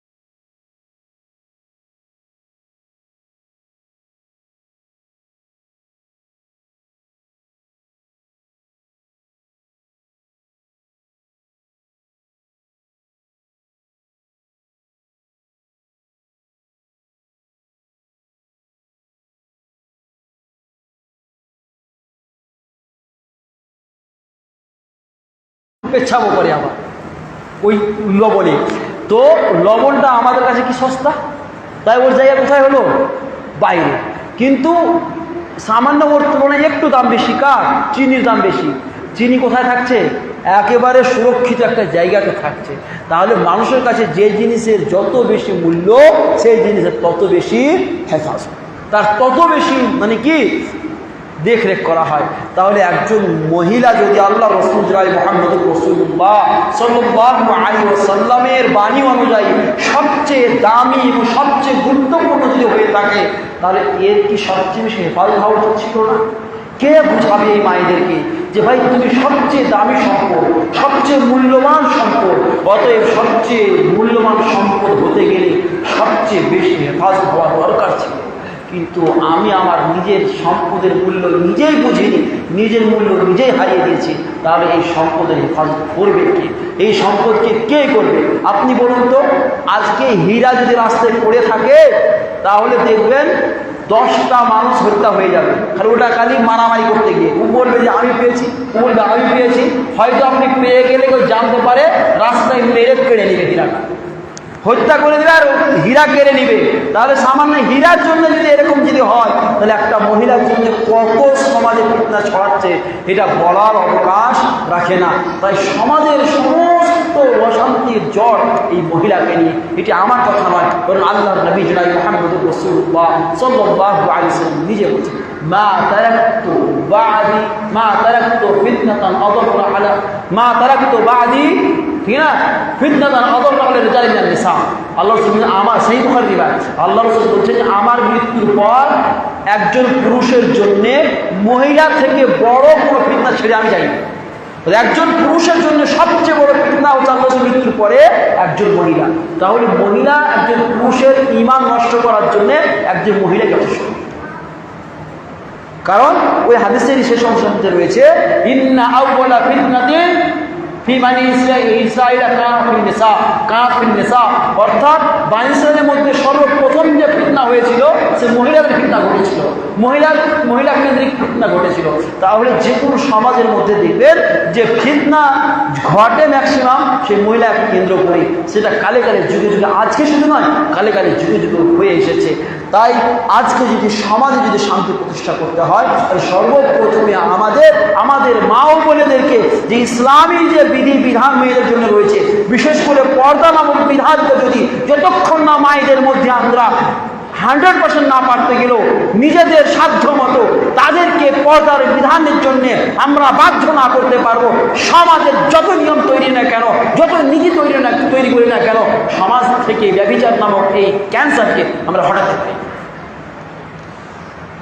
আল্লাহর পছন্দ করে বলছি, এই মহিলাদের জন্য সমাজে কত রকমের ব্যাধি এসেছে আপনি জানেন? যখন কোনো সমাজের মধ্যে ব্যভিচার ঘটতে থাকে, আপনাকে ব্যভিচারের রূপ বলে দিই। আমরা যেখানে বাস করি, মিলিয়ে দেখবেন কথাগুলো, আপনি যেখানে বাস করছেন এখানে একজন পুরুষ এবং মহিলার কথা বলা, গল্প করাটা এটা অপরাধ মনে করে? অপরাধ মনে করে সমাজ? করে না। আমার মেয়ে ক্লাস 10-এ পড়ে, আপনার ছেলে ক্লাস 10-এ পড়ে, দুজনে রাস্তায় পাশাপাশি সাইকেল ও নিয়েছে, এই দিক চলছে এই দিক চলছে, গল্প করতে করতে টিউশনে যাচ্ছে। বাপ বড় গর্ব করছে আমার মেয়ে 10-এ পড়ছে। কলেজে পড়ছে, কলেজেও ওই অবস্থা, আরও কোথাও পড়ে সেখানে ওই অবস্থা। কিন্তু সবাই দেখছে, কিন্তু এগুলো দেখে না, সবাই দেখছে। যদি সবাই দেখছে তারপরেও মেয়েকে পাঠাচ্ছে, এটাই এই জাতির জন্য খুব দুঃখজনক বিষয়। দেখছি সবাই, যদি আমি অন্য মেয়েকে দেখছি, আমার মেয়েও তো যাচ্ছে, আমার মেয়েও তো করবে এটাই, আমার মেয়ে শুধু এটাই ঘটবে, তারপরেও যে আমি যে সেই জায়গাতে পাঠাচ্ছি, আমার মেয়েকে দিচ্ছি, এর চাইতে বড় দুঃখজনক কথা শুনতে পারে না। অনেকে বলবে মৌলভী সাহেব শিক্ষা বিরোধী, মৌলভী সাহেব শিক্ষা বিরোধী। আমি শিক্ষা বিরোধী নয়, আপনি শিক্ষা আপনার মেয়েকে দিন, তার আগে আপনি সেরকম শিক্ষা প্রতিষ্ঠান গড়ে তুলুন যেখানে নিজের ঈমানকে বাঁচিয়ে নিজে শিক্ষা অর্জন করতে পারেন। আপনি আপনার ব্যবস্থাপনা নেই, আপনি শিক্ষার নামে নেন। আপনার যদি ঈমানই না থাকে, আপনার ঈমান যদি ক্রয় হয়ে যায়, ঈমান বিক্রি হয়ে যায়, এমন শিক্ষার কোনো মূল্য আছে? কোনো মূল্যই নেই। যেই সৃষ্টির উদ্দেশ্যই ছিল ঈমানকে টিকিয়ে রাখা, নিজে আকীদা টিকিয়ে রাখা, আল্লাহর ইবাদত করা, সেটাই যদি আমার নষ্ট হয়ে যায়, তাহলে আমার শিক্ষার দাম কি থাকবে? তাই এই পর্দা এত ভয়ানক বিষয়, যে আজ পর্দাই হয়ে গেছে আজকে সমাজের, আজ আমাদের সমাজের মধ্যে সবচেয়ে বড় একটা সেটা হচ্ছে কি, দেওর ভাবির একটা ফিতনা। কার ফিতনা? দেওর ভাবির ফিতনা। আজকাল ভাবির এবং দেওরের সম্পর্কটা অজানা কারণ নেই। দেওর ভাবির যে সম্পর্ক আমাদের সমাজের মধ্যে, এটা বিশাল ব্যাপার। এমনও ঘটনা ঘটেছে, আপনারা সাক্ষী আছেন কি জানি না, দেখেছেন কিনা, এমনও ঘটনা ঘটেছে, কোনো বউ ওই পর্দার মধ্যে থেকে ও দেওরের সাথে কথা বলে না বলে শাশুড়ি ওর জন্য কত করে বঞ্চনা দিয়েছে। আমার বেটার সাথে কথা কয় না, কি বহু ভালো হয়, ডিভোর্স পর্যন্ত হয়ে গেছে দেওরের সাথে কথা না বলার কারণে, দেওরকে ভাত খুলে না দেওয়ার কারণে।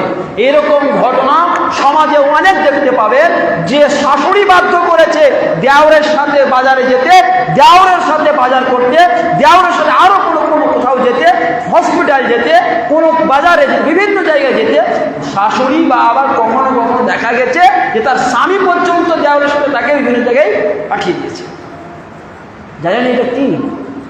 এই সম্পর্কে আল্লাহ রাসূল মুহাম্মদুর রাসূলুল্লাহ সাল্লাল্লাহু আলাইহি ওয়াসাল্লাম বলছেন, শোনো, সেই বুখারী মুসলিমের রিওয়ায়াত, হাদিসে বড় উকবা বিন আমির রাদিয়াল্লাহু তাআলা আনহু, উনি বলছেন এক ব্যক্তি আল্লাহ রাসূলুল্লাহ জিজ্ঞেস করলেন, কি জিজ্ঞেস করলেন? আরাইতুল হামা, আল্লাহ রাসূল দেওর সম্পর্কে আপনার কি ধারণা, এর বিধানটা কি? দেওর সাথে ভাবের সম্পর্ক। হামু শব্দটি সাধারণত বলা হয় যে স্বামীর পক্ষের পুরুষদেরকে, সে শ্বশুরও হতে পারে, সে ভাসুরও হতে পারে, সে দেওরও হতে পারে, সে নন্দাই হতে পারে, ওই মানে স্বামীর পক্ষের যে সমস্ত পুরুষগুলো আছে, সমস্ত পুরুষগুলোকে হামো বলা হয়।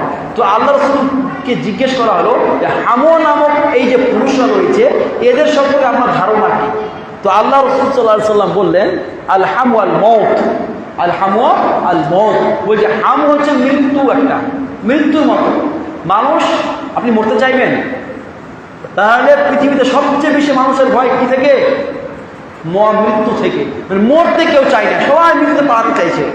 যেমন তুমি মৃত্যু থেকে পালাও, অনুরূপভাবে মহিলাদের ক্ষেত্রে বলা হচ্ছে তাদের উচিত দেওয়াদের কাছ থেকে পালাতে হবে মৃত্যুর মতো। মৃত্যু থেকে যখন পালায়ন করে অনুরূপে তাকে পালায়ন করতে হবে। এর অর্থ আর একটা হতে পারে যে মৃত্যুকে দেখে মানুষ ভয় করে, ওইরকমভাবে সেই দেহকে দেখে ভয় করতে হবে, বা পুরুষের পক্ষে যে সমস্ত পুরুষরা রয়েছে তাদেরকে ভয় করতে হবে। কিন্তু সমাজে এগুলো তো অহরহ ঘটছে, অহরহ ঘটছে। কে বলবে? এবারে শেষ আমার আলোচনা দিয়ে যাচ্ছি, যেটা আমি শুরুতে বললাম, একটা কথা বলে যাবো, একটা বিতর্কিত কথা। আমাদের সমাজের মধ্যে আমরা সহ, আমি সহ অনেকেই, যে মেয়েদের পর্দার যে বিষয়টা, অনেকেই বলেন যে মেয়েদের এই মুখমণ্ডল এবং এই হাত পর্দার মধ্যে নেই, এগুলো পর্দা করতে হবে না, বলে না? বলে না? অনেকেই বলে। এই জন্য কোরআনে একটি দলিল, কোরআনের একটি দলিল দেয়। কোরআনে আয়াতটি কি? কোরআনে বলা হয় ইউদিনা যিনাতাহুন্না ইল্লা মা যাহারা মিনহা, ইল্লা মা যাহারা মিনহা। আল্লাহ তাবারক ওয়া তাআলা বলছেন যে মহিলারা যাতে করে নিজেদের সৌন্দর্যকে প্রকাশ না করে, ভালো করে শুনবেন, সৌন্দর্য প্রকাশ না করে, হ্যাঁ, যেটা অটোমেটিক্যালি খুলে যায়, প্রকাশ থাকে, খোলা থাকে, সেটা দিতে, যেটা অটোমেটিক্যালি।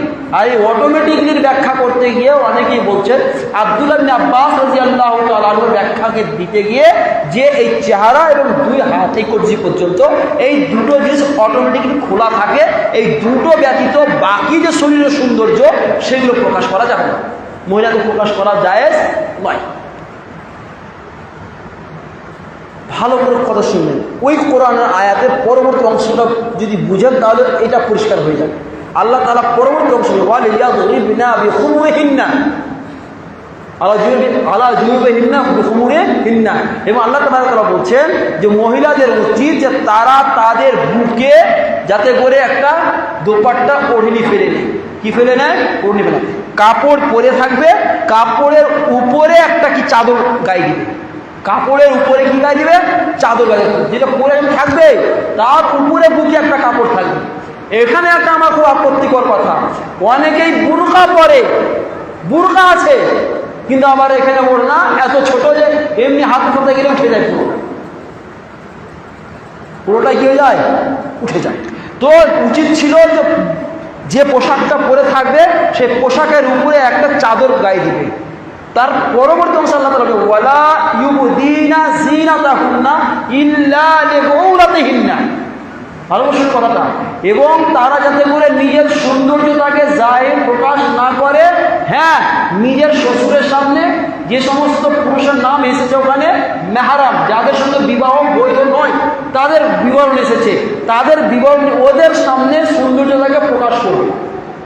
ভালো করে শুনবেন। তাহলে আপনাকে আমি বলছি, প্রশ্নটা ভালো করে শুনবেন। প্রশ্নটা হচ্ছে এই, যদি মুখ এবং এই হাত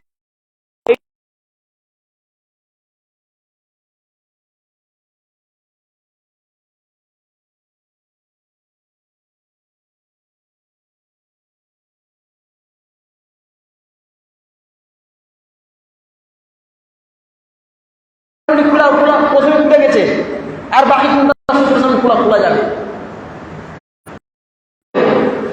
কোরআনের প্রথম অংশে বলা হলো ওয়ালা ইউদিনা যিনাতাহুন্না ইল্লা মা যাহারা মিনহা, মহিলারা যাতে করে নিজের সৌন্দর্যতাকে প্রকাশ না করে, হ্যাঁ, যেটা নিজে নিজে খুলে যায় সেটা ব্যতীত, তাই না? তো সেটা কি? কেউ বলছে নিজে নিজে খুলে যাওয়া মানে হচ্ছে হাত কবজি পর্যন্ত এবং মুখমণ্ডল, ঠিক কিনা? যদি এটাই হয়, এটাই যদি ইল্লা মা যাহারা মিনহার ব্যাখ্যা হয়ে থাকে, ঠিক আছে, যে এটা খোলা যায়, তো পরবর্তী অংশ আল্লাহ তাআলা বলছেন ওয়ালা ইউদিনা যিনাতাহুন্না ইল্লা লিবুলাতিহিন্না, যে মহিলারা যারা নিজের সৌন্দর্যতাকে প্রকাশ না করে, শুধু শ্বশুরের সামনে আরো যে সমস্ত মেহরাম পুরুষের নাম বিবরণ এসেছে তাদের সামনে। তো যদি এখানেও নিষেধ করা হয়েছে নিজের সৌন্দর্যতাকে প্রকাশ করতে, কিন্তু কাদের সামনে? মেহরাম পুরুষদের সামনে প্রকাশ করতে বলা হয়েছে, তাহলে এইখানে কোন সৌন্দর্যটা প্রকাশ করবে? প্রশ্ন বুঝে গেল না? ওখানে যদি সৌন্দর্যতা বলতে যদি হাত এবং চেহারা ব্যতীত বাকিকে ঢাকতে হবে, তাহলে বাপের সামনে, শ্বশুরের সামনে, আরো যে সমস্ত মেহরাম পুরুষ আছে তাদের সামনে একজন মহিলা কোনটা কোনটা খুলবে, কি কি খোলা রাখবে? মাথা খুলে রাখবে? দোপাট্টা খুলে রাখবে? কি খুলে রাখবে? তাহলে আপনি বলেন গায়ের মাহরামের সামনে কোনটা খুলবে এবং মাহরামের সামনে কোনটা খুলবে? প্রশ্নটা বুঝাইলো? তার মানে হচ্ছে এই কোরআনের আয়াতই পরিষ্কার করে দিচ্ছে যে শ্বশুর এবং যে সমস্ত মেহরাম পুরুষ আছে ওই সমস্ত মেহরাম পুরুষদের সামনে হাত এবং এই মুখমণ্ডল খোলা যায় বাড়ির মধ্যে, ঘরের মধ্যে, কিন্তু বাকি কোনো পর পুরুষের সামনে মাথা থেকে নিয়ে পায়ের তলা পর্যন্ত কোনো জায়গা করা খোলা যায় নয়। কারণ জিনাত বা সৌন্দর্যতা মানুষ, একজন মহিলার চেহারায় হচ্ছে মূল আকর্ষণ। একজন মেয়ের মূল আকর্ষণ চেহারা।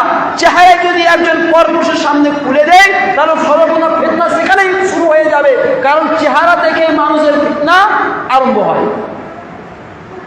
শুধু তাই না, আরেকটু আমি অন্য আয়াতের দ্বারা বলে দিচ্ছি। যে আয়াতটা আপনাদের সম্মুখে পাঠ করেছিলাম, কি ওয়াইযা সালতুমুহুন্না মাতাআন ফাসআলুহুন্না মিন ওয়ারা'i হিজাব, মিন ওয়ারা'i হিজাব। তাহলে গেলে যদি এখানে যে কোরআন আয়াত রয়েছে পর্দার পিছন থেকে, পর্দার পিছন থেকে অর্থাৎ আর হতে সামান চাইবে, আর হতে সামান চাইবে, তার মানে মুখ ঢাকা থাকবে না, পর্দার মধ্যে মুখ থাকবে না, হাত পর্দার মধ্যে থাকবে না। তাহলে এখানেও প্রকাশ হয়ে যাচ্ছে যে এখানে আমভাবে পর্দার মধ্যে বলে, ওখানে কিন্তু হাত এবং মুখমণ্ডলকে আলাদা করা হয়নি। পক্ষান্তরে ইল্লা মা যাহারা মিনার যে ব্যাখ্যা আব্দুল্লাহ ইবনে মাসউদ রাদিয়াল্লাহু তাআলা আনহুমা যে দিয়েছেন, সেই ব্যাখ্যাটা খুবই ভালো ব্যাখ্যা। সেই ব্যাখ্যাটা কি? উনি বলছেন ইল্লা মা যাহারা মিনার ব্যাখ্যা হচ্ছে এই, ভালো করে শুনবেন, যে মহিলারা যে সৌন্দর্যতাকে ঢাকার জন্য, নিজের শরীরকে আবদ্ধ করার জন্য যে পোশাকটা পরিধান করে থাকে, যে পোশাকটা পরিধান করে থাকে, সেই পোশাকের সৌন্দর্যতা, আমি এই পোশাকটা পরে আছি, এর একটা সৌন্দর্য আছে কি নেই? একে ঢাকতে পারবো? একে ঢাকতে পারা যাবে না। একজন মহিলা পোশাক বুরকা পরে আছে বা চাদর গায়ে দিয়ে আছে, চাদরের যে একটা সৌন্দর্যতা আছে সেটাকে ঢাকতে পারবে? সেটাকে ঢাকতে পারবে না। তো ওইটা অটোমেটিকলি খোলা থাকবে, মুখ নয়, অটোমেটিক কি খোলা থাকবে? ওই পোশাক বা লেবাসের সৌন্দর্যতা, লেবাস যে আপনার সৌন্দর্যতা রয়েছে ওইটাকে ঢাকা যাবে না।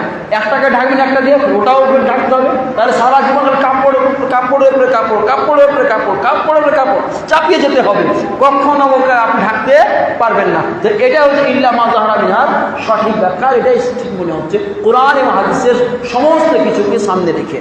আর একটা কথা বলবো শেষে, যে যখন সমাজে বেপরদা হবে তখন সমাজ কতটা ক্ষতিগ্রস্ত হবে, এই সম্পর্কে একটা হাদিস বলে আর বক্তব্য শেষ করে দেব। আমার মনে পড়ে সুনান ইবনে মাজার হাদিসে বর্ণনাকারী হযরত আব্দুল্লাহ ইবনে উমর রাদিয়াল্লাহু তাআলা আনহু উনি বলছেন,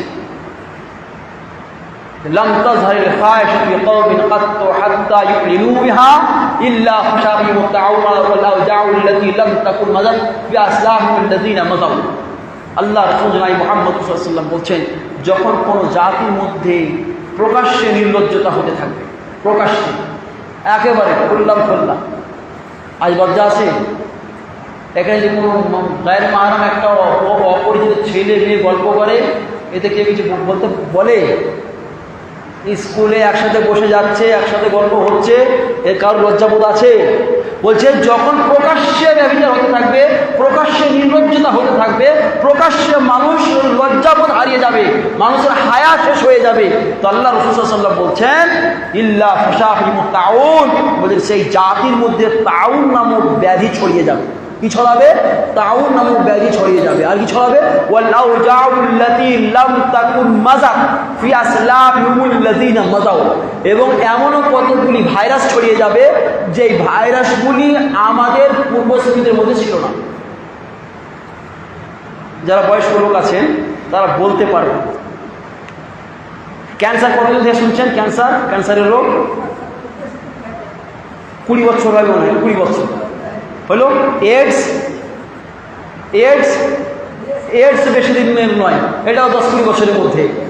আপনার করোনা ভাইরাস এই তো মাত্র আমরা দেখলাম, এটা তো সবাই দেখে যে করোনা ভাইরাসকে, আর করোনা ভাইরাস তো পৃথিবীতে কিয়ামতের একটা ঝলক দেখিয়ে চলে গেছে। কিয়ামতের একটা ঝলক দেখিয়ে চলে গেছে, যে লাশের যে লাইন, যে বন্যা, যে গঙ্গাতে যে লাশের যে বয়ে গেছে, সেটা আমরা সবাই দেখেছি। তো অতএব এই যে মহিলাদের নির্লজ্জতা, বেহায়াই, বেশরমি এবং বেপরদেগি, এর কারণে আমাদের এই জাতির উপরে বিভিন্ন রকমের ভাইরাস এসে আক্রান্ত করবে, যেটা আমরা সচক্ষে দেখছি। কত যে রোগে আমরা আক্রান্ত হয়ে গেছি, এমন এমন রোগ আমাদের মধ্যে এসেছে যে রোগের নামকরণ পর্যন্ত হচ্ছে না, যে রোগের ওষুধ পর্যন্ত এখন তৈরি হচ্ছে না। এমন কতগুলো ভাইরাস চলে এসছে, সেই ভাইরাসের টিকা পর্যন্ত এখন তৈরি হচ্ছে না। এই যে আল্লাহ তাবারকার পক্ষ থেকে আযাব, এই কারণেই যে আমাদের সমাজের মধ্যে নির্লজ্জতা খোল্লা হতে লেগেছে, প্রকাশ্যে হতে লেগেছে। যে দেখছে যে ওর নন্দায় আর নিজের কে সালাজিনি ঘরে ঢুকে গল্প করছে, শাশুড়ির কোনো খেয়াল নেই, শ্বশুরের খেয়াল না, ভাতারেরও নেই, কাউরে কোনো খেয়াল নেই। এটা কিছু মনেই করছে না, তো না করলে দোষ, কিন্তু করলে খুব ভালো। তো সমাজ এই জায়গায় অবস্থান করছে যে পর্দার অবস্থান অনুযায়ী গেছে, যে পর্দা আজকে আমাদের সমাজের মধ্যে হয়ে গেছে সমালোচনার কারণ, এবং পর্দা না করাটা হয়ে গেছে প্রশংসার কারণ। আমার মনে পড়ে এটা একেবারে লেজ কাটা শিয়ালের মতো অবস্থা হয়ে গেছে। কার মতো? লেজ কাটা শিয়ালের মতো। লেজ কাটা শিয়ালের গল্প আমরা সবাই শুনেছি। কি আমাদের সমাজে লেজ কাটা শিয়ালের মিলটা দেখবেন। এক শিয়াল ছিল, জঙ্গলে বাস করত। তো বাস করতে করতে একদিন জঙ্গলে বেড়াচ্ছে, আর একটা ঝড় তুফান চলে এসছে। ও বাঁচার জন্য এক গর্তে গিয়ে ঢুকে গেছে। কোথায়? এক গর্তে গিয়ে। সেই গর্তে ঢুকে কিন্তু লেজটা বাইরে থেকে গেছে। সে পাহাড় থেকে একটা পাথর গড়তে এসে লেজটা কেটে গেছে, পাথর পড়ে লেজটা কেটে গেছে। শরীরের কোনো অংশ কাটতে গেলে কেমন জ্বালা করে সবাই আমরা বুঝছি। ওর যা জ্বালা করেছে ও কাটা লেজ নিয়ে ও করলো কি, জঙ্গলের দিকে যেতে লাগলো। যেতে যেতে অন্য এক শিয়ালের সঙ্গে দেখা। সে শিয়াল বলছে, আরে বোন তোমার কি অবস্থা, তোমার লেজ কাটা কেন? তখন ও চালাকি করে বলছে, পাগলি কোথাকার, এই লেজ অযথা ওয়াকাজি এমনি বোঝ বহেলে বেড়াচ্ছু, তো বেকার বোঝ কিনে বহেলে ওরা কেটে ফেললে হালকা মনে হচ্ছে। তো তাই নাকি? বলছে হ্যাঁ। তখন করলো কি, ও কেটেলে বেকার খালি বহেলে বেড়াচ্ছে, তাহলে হালকা হয়ে যাবে। ওর কথা ছিল, ও কেটে দিল। যেমন কেটে দিল, ব্যথা হয়েছে, বলছে ব্যথা হচ্ছে যে চুপ করে আর কিছু বলিস না, তো বোকা বলবে তোকে। এবার তোকে জিজ্ঞেস করে তুই ওটাই বলবি যে আমি তোকে বলেছি। এই করে করে যে যার সঙ্গে যার দেখা হয় সে এইভাবে বলে আর তার লেজ কাটিয়ে দেয়। এই করে করে করলো কি, পুরো জঙ্গলের শিয়ালের লেজ কাটা হয়ে গেল। সমস্ত শিয়াল কি হয়ে গেল? লেজ কাটা হয়ে গেল। সমাজের এটা মানে চিত্রটা দেখাচ্ছে আপনাকে। এবার পরবর্তী যে জেনারেশন এলো, তারা কি দেখতে পেল? শিয়ালের লেজ নেই, শিয়ালের লেজ নেই। এরা মনে করতে লাগলো শিয়াল এরকমই হয়, এদের লেজ হয় না। হঠাৎ করে এরা একটা লেজওয়ালা শিয়াল দেখে এলেছে। হঠাৎ করে কি দেখে এলেছে? লেজওয়ালা শিয়াল দেখে এলেছে। তখন এরা চিল্লেছে, দেখবি নতুন শিয়াল দেখ, এদের লেজওয়ালা শিয়াল। আসলটা নকল হয়ে গেছে, দেখছেন তো? লেজওয়ালাটা আসল ছিল, কিন্তু ওটাই ওদের কাছে নকল হয়ে গেল, আশ্চর্যজনক হয়ে গেল। লেজ কাটাটা নকল ছিল, ওটাই ওদের কাছে কি হয়ে গেল?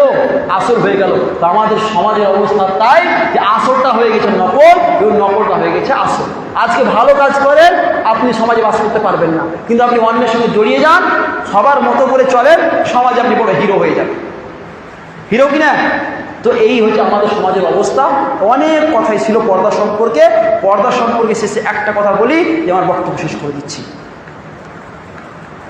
এই পর্দা কতটা গুরুত্বপূর্ণ এটুকু যদি বুঝাতে হয়, তো আল্লাহ রাসূলুল্লাহ মুহাম্মদুর রাসূলুল্লাহ সাল্লাল্লাহু আলাইহি ওয়াসাল্লাম সালি সম্ভবত আসমা রাদিয়াল্লাহু তাআলা আনহা, উনি একবার আল্লাহ রাসূল সাল্লাল্লাহু আলাইহি ওয়াসাল্লামের সামনে একটা পাতলা কাপড় পরে চলে আসছেন। তো আল্লাহ রাসূল সাল্লাল্লাহু আলাইহি ওয়াসাল্লাম চক্ষুটা সরিয়ে নিয়ে বলছেন যে, হে আসমা, তোমার জন্য এটা বৈধ নয় যে তুমি এমন কোনো কাপড় পরবে যে কাপড়টা পরতে গেলে তোমার শরীরের কোনো অঙ্গ প্রত্যঙ্গ ঝলকাবে। এটা কখনো বৈধ নয়। এবারে আমি আসি ওই হাদিসের নিরীক্ষেই, সেই মুসলিমের হাদিসটাকে স্মরণ করিয়ে দিই। আল্লাহ রাসূলুল্লাহ মুহাম্মদ সাল্লাল্লাহু আলাইহি ওয়াসাল্লাম বলছেন যে, দুই প্রকার জাহান্নামীকে আমি দেখলাম, তার মধ্যে কিছু পুরুষ এবং কিছু মহিলা। তো যে মহিলাগুলোর কথা আমি বলছি, বলি ওয়ানিসাউন কাসিয়াতুন আরিয়াতুন মাইলাতুন মিলা। আল্লাহ রাসূল বলছেন কতগুলো মহিলাকে জাহান্নামে দেখলাম, মহিলাদেরকে জাহান্নামে দেখলাম। যারা কাপড় পরিধান করে আছে, কি রয়েছে? কাপড় পরিধান করে আছে কিন্তু আরিয়াত, কিন্তু তারা উলঙ্গ রয়েছে। নামের কাপড় পরে আছে কিন্তু কামের কি রয়েছে? উলঙ্গ রয়েছে। মাইলাত, তারা পুরুষের দিকে আকৃষ্ট হচ্ছে, মুমিলাত, পুরুষদেরকে নিজেদের দিকে আকৃষ্ট করছে।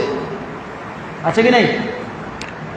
এই সামান্য শব্দ কোনটুকুন? কাপড় পরে আছে কিন্তু উলঙ্গ আছে, এইটুকুন ব্যাখ্যা করতে গিয়ে ইমামে নবী রহমতুল্লাহ আলাইহি শুধু তিনটে ব্যাখ্যা দিয়েছে। এবং এই তিনটি ব্যাখ্যা আপনার আমার সমাজের সঙ্গে মিলিয়ে নেবেন, আপনার বোনের পোশাকটি মিলিয়ে নেই, তাহলে বুঝতে পারবো যে আল্লাহ রাসূল ভবিষ্যৎবাণী এবং জাহান্নামে যাদেরকে দেখেছিলেন হয়তো আমাদের বোনগুলোই হবে সেইগুলো। কারা হবে? আমাদের বোনগুলো হয়তো হবে সেগুলো যেগুলোকে আল্লাহ রাসূল কোথায় দেখেছিলেন? জাহান্নামের মধ্যে দেখেছিলেন। কি বলছেন? যে কাসিয়াত আরিয়াতের অর্থ হচ্ছে এই, কিয়ামতের পূর্ব মুহূর্তে এমন কতগুলো মহিলা হবে যে মহিলাগুলি এমন পোশাক পরবে, যে পোশাকগুলো এমন পাতলা হবে, এমন ঝলঝলে হবে যে তাদের কাপড় পাতলা হওয়ার কারণে তাদের শরীরের অঙ্গ প্রত্যঙ্গ দেখা যাবে। কথাটা বুঝতে পেরেছেন? আপনি বলেন, আমার বোন, আপনার বোন, আপনার স্ত্রী, আমার স্ত্রী যে শাড়িটা পরে, যে শাড়িটা পরে এই বলে না, শাড়ি আমার সমাজে শাড়ি পরে। আচ্ছা, শাড়ি পরে থাকলে দেখা যায় কি যায় না? পিঠ দেখা যায় কি যায়? ঝল ঝল করে না? তাহলে এদেরকে আল্লাহ রাসূল কোথায় কোথায় দেখলেন? এরাকে আল্লাহ রাসূল এরা কাপড় পরে আছে, অথচ এদের কি বলে? উলঙ্গ। এরা কি বলে? এদেরকে উলঙ্গ বলছে। এরা উলঙ্গ। যে সমস্ত মহিলারা শাড়ি পরছেন বা এমন পোশাক পরছেন যাদের কাপড় এতটা পাতলা যে তাদের শাড়ির নিচে থাকা অঙ্গ প্রত্যঙ্গ প্রকাশ পাচ্ছে, এমন মহিলাদেরকে আল্লাহর রাসূল উলঙ্গ বলে আখ্যা দিয়েছেন এবং এদেরকে আল্লাহর রাসূল জাহান্নামের মধ্যে দেখছেন। বুঝতে পারছেন? আছে আমার সমাজে এগুলো। এই যে শাড়ির কথা বললাম, যে চুড়িদারটা পরে, আপনার শার্টটা দেখুন, আপনার শার্ট কত মোটা এবং আপনার বোনের চুড়িদারটা দেখুন কত পাতলা। সব উল্টো উল্টো নয়? পুরুষের সব দেখুন মোটা মোটা আর মহিলাদের সব পাতলা। চুড়িদার হোক আর সে শাড়ি হোক পাতলা। ওদের চুড়িদারটা পরে ভিতরে কি পুরো আছে সেটা পরিষ্কার ঝলঝল দেখা যাচ্ছে, আর যেটা সব মাইন্ডই করে না। অথচ একটা পুরুষের মূল আকর্ষণ ওটাই, ওখানে ঈমান নষ্ট করে দিচ্ছে একজন যুবকের এবং একজন পুরুষের ঈমান নষ্ট করার জন্য ওই পাতলা পোশাক এবং তার ভিতরে ঝলকানো যে বাকি পোশাক, ওই যে নজরে আসছে, নজরে পড়ছে, এটা তার ঈমান নষ্ট করে দেওয়ার জন্য যথেষ্ট। দ্বিতীয় ব্যাখ্যা দিতে গিয়ে উনি বলছেন, কিয়ামতের পূর্বে এমন কতগুলো পুরুষ মহিলা হবে যাদের পোশাক এমন টাইট ফিট হবে, ভালো শুনবেন, মিলিয়ে নেবেন, টাইট ফিট হবে যে তাদের টাইট ফিটের কারণে তাদের শরীরের অঙ্গ প্রত্যঙ্গ কি হবে? চক্ষু দিয়ে মেপে নিবে। চোখ দিয়ে মেপে মাপা যায় না? কার পা কতটুকু মোটা, কোনটাকে পাতলা, কোনটা মোটা, শরীরে কোন জায়গাটা উঁচু নিচু, সব একটা পুরুষ মেপে নিতে পারছে চোখ দিয়ে। মাপছে না? আজকে মেয়েদের দেখেছেন কি বলে? লেগিংস। আমাদের পুরুষদের দেখুন, সবারই দেখুন, সবার কত ঢিলা ঢালা পোশাক, সবারই দেখুন শার্ট দেখুন কত ঢিলা, সবারই পাঞ্জাবি ঢিলা, আর মায়ের আর বোনেদের পোশাক একেবারে শরীরের চিপকে আছে, সব উল্টো। আল্লাহ বলছে যে এরা হচ্ছে উলঙ্গ এবং এদেরকে আমি কোথায় দেখলাম? জাহান্নামে দেখলাম। আছে এটা এই টাইট ফিট পোশাক আজকে মেয়েদের, পুরো পোশাক টাইট ফিট। লেগিংসের সময় সময় আপনি সংশয় পড়ে যাবেন যে সে পোশাক পরে আছে এখানে, চামড়ার রং আর তার লেগিংসের রং সেম। দূর থেকে মনে হবে যে ও কিছু করে নেই, মানে একই কালার। তো এরাকে আল্লাহ রাসূল সাল্লাল্লাহু আলাইহি ওয়াসাল্লাম উলঙ্গ বলছেন, এদেরকে জাহান্নামী এবং জাহান্নামী এরা। তৃতীয় অর্থ ব্যাখ্যা দিতে গিয়ে বলছে, কিয়ামতের পূর্বে কতগুলো এমন মহিলা হবে যাদের পোশাক এমন হবে কাটা ফাটা হবে। কি বললাম? কাটা ফাটা। দেখেছেন? এখান কাটা, এখান কাটা, এই দিক কাটা, এই দিক কাটা, এইখান কাটা, আল্লাহু আকবার, এই দিক কাটা, চতুর্দিক কাটা আর ফাটা। তো আল্লাহ রাসূল সাল্লাল্লাহু আলাইহি ওয়াসাল্লাম এদের কি বলছেন? এরা হচ্ছে উলঙ্গ এবং এরাকে আমি জাহান্নামে লিখেছি। তাহলে আপনি এই তিনটা যে অর্থ ইমাম নবী রাহমাতুল্লাহ আলাইহি বললেন, এই তিনটা কি আমার সমাজে নেই? আছে কি নেই? পাতলা আছে, টাইট ফিট আছে, কাটা ফাটাও আছে, সবই আমার সমাজে অবস্থান করছে। যদি আমার সমাজে সবই অবস্থান করছে তাহলে পর্দার অবস্থা কি আছে আমরা নিজেই বুঝে গেছি। এদেরকে আল্লাহ উলঙ্গ বলছেন। আমার বোন, আমার স্ত্রী, আমার সব, এরা হচ্ছে উলঙ্গ। এরা সবাইকে আল্লাহ রাসূল ওদেরকে জাহান্নামের মধ্যে দেখছেন। আর কি বলছেন পরবর্তী অংশ আরো মজা, আল্লাহ মায়লা, তাদের মাথাটা কেমন হবে? তাদের মাথাটা উটের চুলের মতন হবে, উটের চুলের মতন। উট দেখেছি তো, উটের পিঠটা দেখবেন, উটের পিঠ কেমন হয়?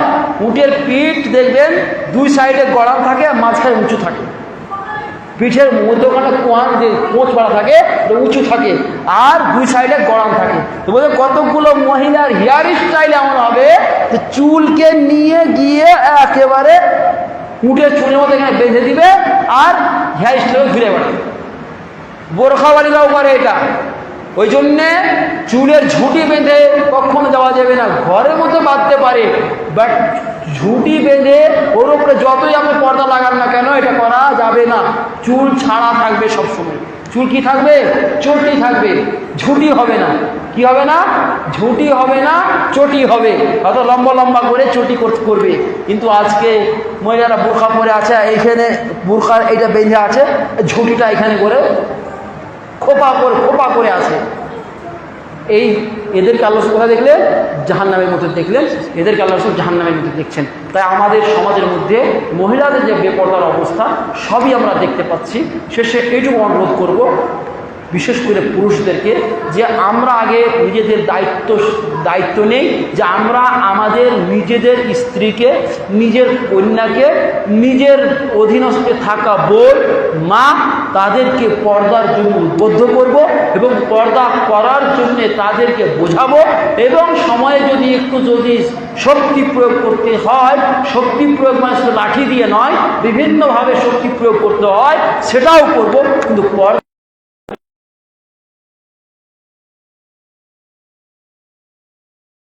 কোনো সম্পত্তি নেই, অতএব নিজের মূল্যকে, নিজের দামকে বুঝে নিজের দামি জিনিসের সুরক্ষা করুন। যেভাবে পৃথিবীতে মানুষ হীরা নামক জিনিসের সুরক্ষা করে থাকে, সবচেয়ে সুরক্ষিত জায়গায় রেখে থাকে, আপনিও আপনি নিজের মূল্যবান এবং দামি সম্পদ হিসেবে নিজেকে সুরক্ষিত জায়গাতে রাখুন। ইনশাআল্লাহ দেখবেন পৃথিবীতে এমনিতে শান্তি প্রতিষ্ঠা হয়ে যাবে। শেষে আল্লাহর যে আশা রেখে আল্লাহ গো আমাদের সমাজের সমস্ত মা ও বোনকে পর্দার বিধানকে বাস্তবায়ন করতে তৌফিক দিও। আল্লাহ গো আমরা যে সমস্ত গার্জিয়ান উপস্থিত হয়েছি, আমরা যাতে করে আমরা আমাদের অধীনস্থ থাকা মহিলাদেরকে পর্দার জন্য উদ্বুদ্ধ করতে পারি, তৌফিক দিও। আল্লাহ গো আমরা প্রত্যেকে যেন নিজ নিজ দায়িত্ব সম্পর্কে আমরা যেন অবগতি হই, এর তৌফিক দিও। আল্লাহ গো আমরা আমাদের মধ্যে যারা অসুস্থ সুস্থ করো, যারা মারা মাগফিরাত করো। ওয়া মা আলাইনা ইল্লাল বালাগ। আসসালামু আলাইকুম ওয়া রাহমাতুল্লাহ।